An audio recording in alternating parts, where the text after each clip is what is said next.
l'usage peut paraître complètement paradoxal entre le racing et le camion de série. Mais tout de même, on est sur de la même technologie, sur les mêmes moteurs.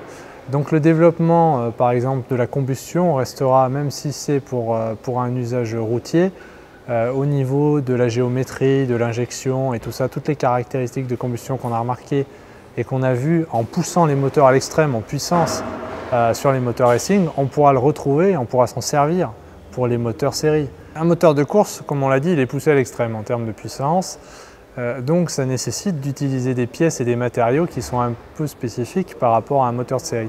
On a besoin d'avoir de l'aérodynamique au niveau interne du moteur, des conduits et tout ça, des choses qui sont parfaites, le plus parfait possible, pour permettre d'avoir les performances les plus élevées.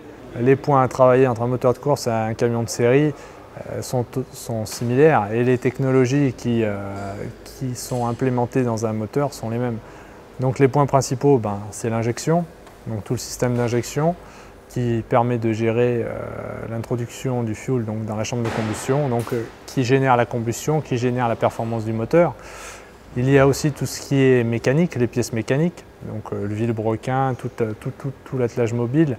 Donc ça, ces pièces-là, c'est principalement la fiabilité et aussi la chambre de combustion pour sa forme, qui permettent d'avoir des rendements intéressants.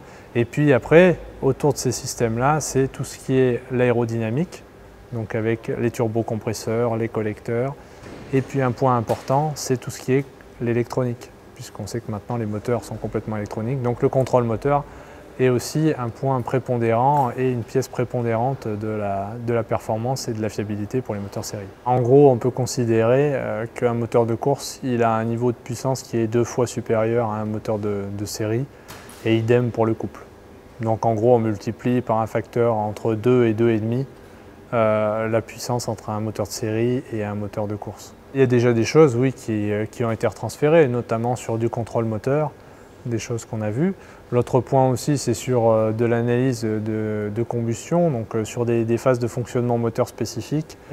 L'autre point intéressant aussi, c'est que, vous le savez, en truck racing, on fonctionne avec du biodiesel à 100%. Et donc ça, c'est pareil, c'est très intéressant, c'est un laboratoire et qui permet d'être appliqué pour tout ce qui est vieillissement des pièces et puis analyse de durabilité des systèmes complets et être implémenté en série sur les véhicules.